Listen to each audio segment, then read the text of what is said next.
अपने आत्माओं परमात्मा कहते हैं कि सतगुरु संगत छोड़ के चाहे लाख वर्ष जप कीन, इंद्री कर्म ना मोक्ष होवे फिर काल के अधीन। जो भक्त कुछ दिन इस भक्ति को करके किसी भी कारण से दुर्भाग्य उनका होता है, वो विमुख हो जाते हैं, वो भक्ति यहाँ से यहाँ आना छोड़ देते हैं, गुरु जी से उसका अपना संपर्क समाप्त कर लेते हैं। और वो कुछ एक ऐसे नालायक थे, अनजान अनाड़ी थे, वो कहने लगे कि हम तो घर पे भक्ति कर लेंगे। पुण्यात्माओं परमात्मा कहते हैं सतगुरु संगत छोड़ के अर्थे लाख वर्ष जप कीन, इंद्री कर्म ना मोक्ष होए, ना तो कोई कर्म कटे और ना ही मुक्ति होए, फिर काल के अधीन। पुण्यात्माओं हमें यहाँ से 21 ब्रह्मांड काल के और सात संग ब्रह्मांड इस परब्रह्म के, इनको पार करके जाना है।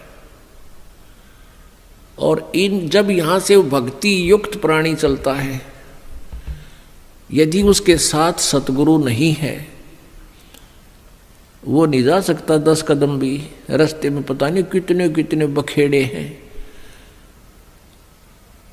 ये काल का बहुत भयंकर जाल है।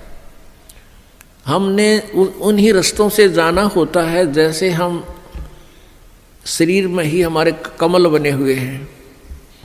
इन कमलों में से हम चलेंगे तो सबसे पहले गणेश जी का लोक आवेगा, और गणेश जी के लोक में हम जाएंगे, गुरु जी साथ होंगे, तो वहाँ आपका अकाउंट क्लियर करा के आपको फिर आगे ले चलेंगे।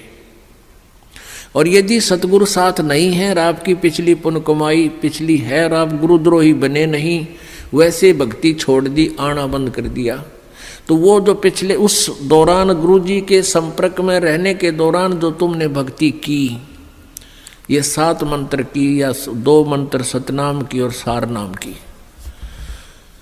तो गणेश जी का जो जाप आपको दिया जाता है उन 7 प्रथम मंत्र में, उस मंत्र की कमाई से आप जी पहले गणेश जी के लोक में जाओगे। और वहाँ पर इतने नाच गाने डांस, बड़ी पता नहीं कितने हर तरह की, यानी आत्मा वहाँ जाती है तो उसका सूक्ष्म शरीर होता है, स्त्री जाती है तो स्त्री वाला ही होता है, पुरुष जाता है तो पुरुष वाला ही होता है। तो प्रत्येक लोक में जाते ही वहाँ हर तरह के नाचने गाने बकवाद, तो अकाउंट कराना तो भूल जाते हैं, उस रेस्टोरेंट में भ्रमित हो जाते हैं। और फिर वहाँ उनको गण बना दिया जाता है, उन्हीं की पुण्य कमाई से वहाँ वो ठाठ करते हैं और सारी बकवाद करते हैं, नाचने गाने डांस, कोई काम में कोई ना, जैसे रेस्टोरेंट में चले गए वहाँ अपनी पूंजी खर्च होती है, वहाँ कुछ भी बकवाद देखो और खाओ सुनो, तो वो पूंजी नष्ट होते ही वहाँ से बाहर निकाल देंगे। फिर विष्णु के लोक में, विष्णु जी के लोक में जो आपने मंत्र जाप कर रखा है उसकी कमाई समाप्त होती है। फिर शिव के लोक में वो कमाई खत्म होते ही फिर दुर्गा के लोक में, फिर वो कमाई खत्म होते ही फिर आपका जो सतनाम का प्रथम और द्वितीय मंत्र है, प्रथम मंत्र जो ओम नाम है वो ब्रह्म का, फिर ब्रह्म लोक में, और दूसरा जो तत्व मंत्र है उसके लिए इस काल ने अपने एक ब्रह्मांड में ब्रह्मलोक में ही अलग से नकली सतलोक अलखलोक अगमलोक नामी लोक की रचना रच रखी है। उस दूसरे मंत्र की जो सतनाम के अंदर जो 2 मंत्र हैं उसकी कमाई से उसको ऊपर नकली सतलोक में छोड़ देते हैं।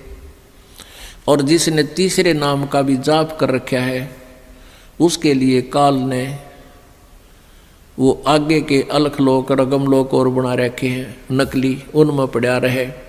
और जब इसका कत्ती सारा नाश होले भक्ति का, फिर नरक में ठोक देते हैं। यानी इस प्रोसीजर में हजारों युग बीत जाते हैं, उसको पता भी नहीं चलता त्रिगेला के बिरान माटी हो रही है। तो सतगुरु कहते हैं शिव मंडल ब्रह्मापुरी चाहे विष्णु लोक में हो, अमरे गुण भूले नहीं तो आण छुटाऊं तो।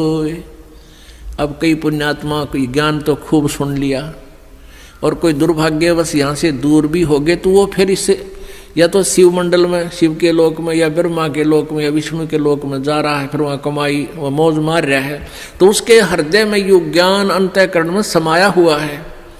तो उसको याद आएगा कि गुरु जी तेन्यू क्या करते।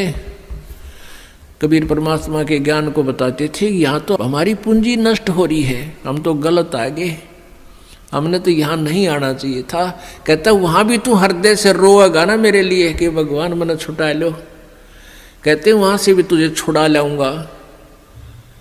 अब देखो पुण्यात्माओं, ये सु अवसर आपके लिए, जय इसमें पार तय होगे तो होगे, नहीं यू किया हुआ कर्म शुभ तुम्हारे साथ रहेगा, फिर उसका फायदा क्या होगा, के बनेगी। परमात्मा कहते हैं शिव मंडल ब्रह्मापुरी चाहे विष्णु लोक में हो और हमारे गुण बोलना नहीं थे, वहां भी आण छुटाऊं तो ही। मान ली आप चले गए गुरु जी से, यहाँ से विमुख हो गए और आप चले गए विष्णु जी के लोक में, और वहां आपको याद आ गई, ओहो रही हम तो गलत आ गए भगवान, यहाँ तो बहुत गलत आ गया, हमारी पूंजी नाश होगी।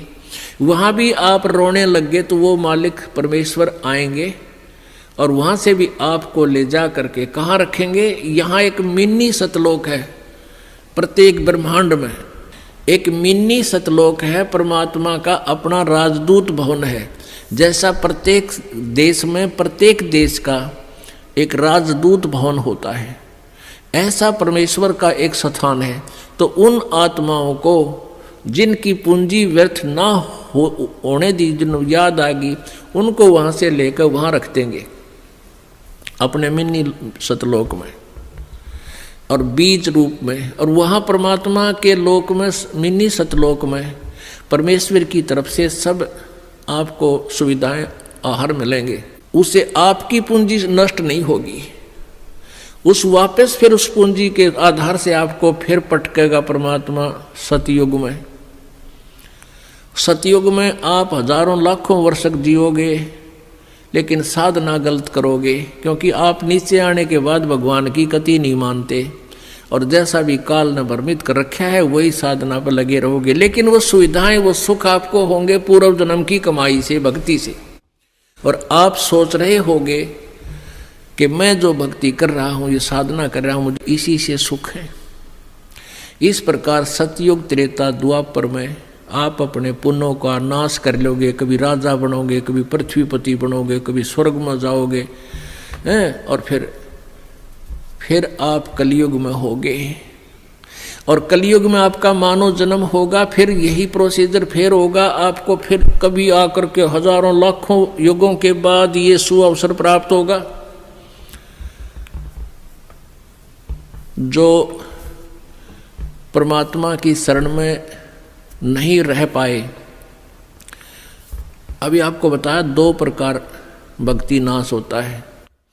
एक तो परमात्मा से विमुख हो गए और उन्होंने अपने सभी मंत्रों की कमाई ऊपर ब्रह्मालोक, विष्णुलोक, शिवलोक, दुर्गालोक, ब्रह्मलोक और अलखलोक, अगमलोक में नकली में समाप्त कर दी।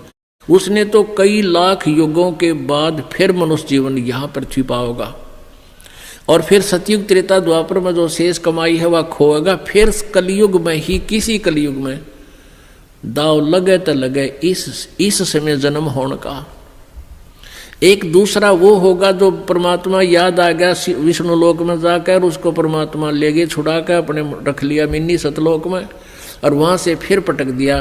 तो वो भी सतयुग से जन्म लेता हुआ बीच में राजा, चक्रवर्ती राजा, पता नहीं के बन के अपने पुण्यों को बहुत को नष्ट फिर भी कर लेगा। और फिर कलयुग में इसी समय बिचली पीढ़ी में ही दाव लगेगा, लगे तो लगे ना भी लगे।